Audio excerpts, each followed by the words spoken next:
ओम ब्रह्म सत्यम सर्वदा। आज दास का विचार है, ज्ञान क्या है। ये बहुत ही सुंदर विचार है। इसको प्रेमी लोग श्रवण करें। पहले समझें कि ये ज्ञान क्या है। जो हमेशा की जिंदगी देवे, यानी रोशनी देवे। तो ये कौन दे सकता है रोशनी? ये वो रोशनी नहीं चाहिए जो दीपावली आने वाली है कि बाहर दिए जला लिए रोशनी हो गई। अपने अंदर तो अंधेरा है, बाहर आपने बहुत सारे दिए जला लिए तो उससे क्या शांति मिलेगी? जितनी देर जलेंगे उतनी देर अच्छा लगेगा।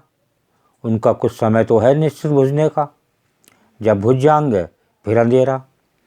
और एक अंदर जो दिया जलता है, प्रभु का जो प्रकाश होता है, वो असली प्रकाश है, वो है ज्ञान का दीपक। जब तक उसे नहीं जलाया तो ये जीवन बिल्कुल बेकार है। उसको जलाने के लिए हमें आत्मा पर ध्यान लगाना है कि आत्मा क्या है और क्या चीज़ है आत्मा। तो हम उसकी आत्मा की गंगा में बहें और तभी हमें कुछ मिल सकता है और उजाला हो सकता है। तो सबसे पहले दास एक वाणी प्रस्तुत करेगा, उसके बाद जो है इस ज्ञान क्या है इस पर कुछ महाराज जी के वचन हैं, उस पर विचार होगा। ये है मार्ग ज्ञान का,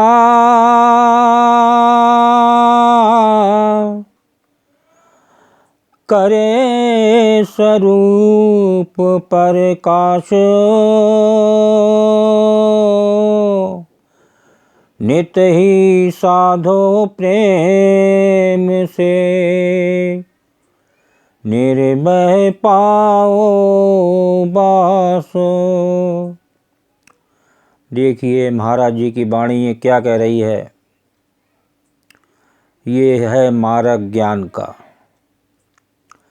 तो हमें जो ज्ञान का मार्ग है, जो आत्मा का मार्ग है, वही प्रकाश दे सकता है। और उसी के बारे में हमें विचार करना है कि वो प्रकाश हमें कैसे मिले। तो इसमें नित ही साधो प्रेम से। तो एक ईश्वर की साधना, एक ईश्वर का प्रेम का निश्चय, विश्वास बना के चलने से एक निर्भय पाओ बास, एक बिना डर का जीवन का बास हमें मिल सकता है।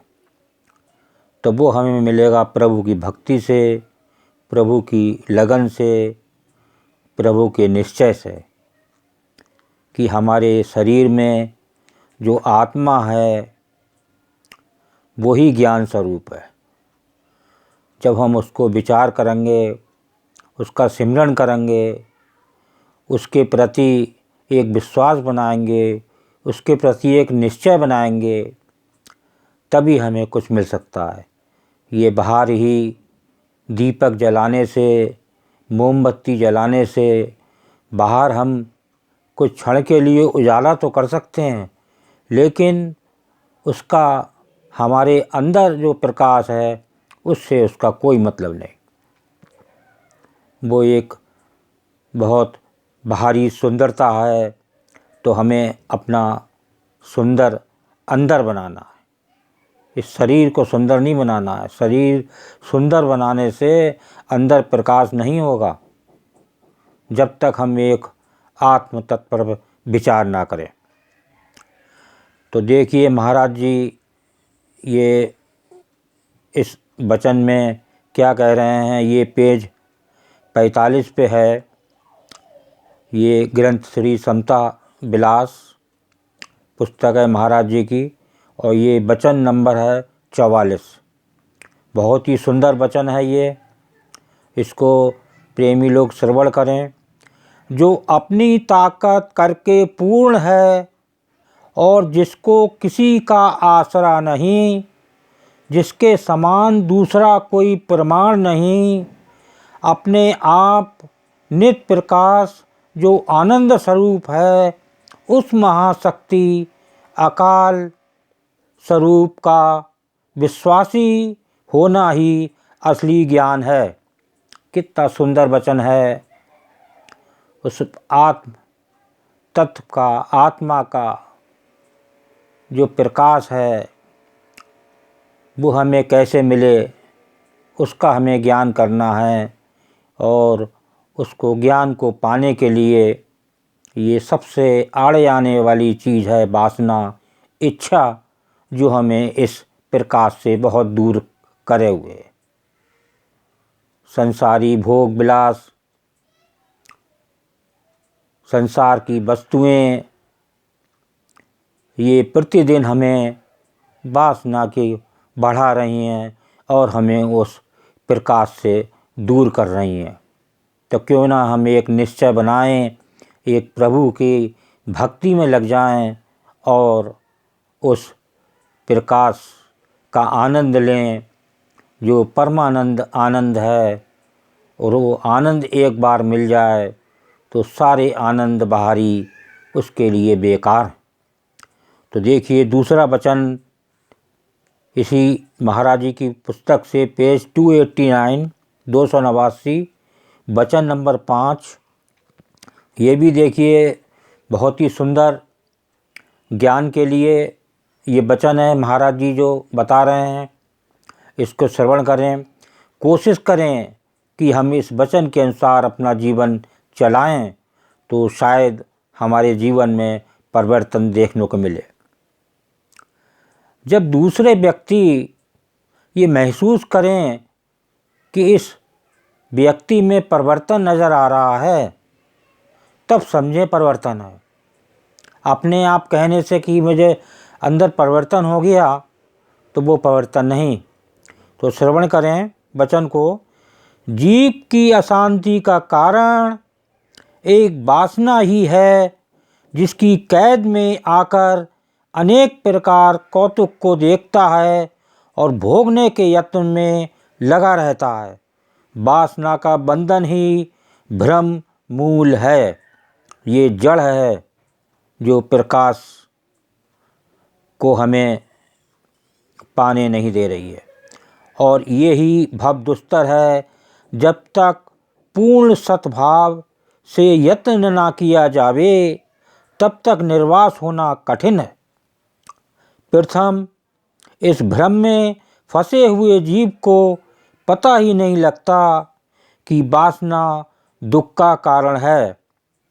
देखिए इस प्रकार वासना में आदमी फंसा हुआ है कि इसको पता ही नहीं चलता कि मेरी इस वासना से कितना बड़ा दुख के घेरे में मैं हूँ, फंसा हुआ हूँ।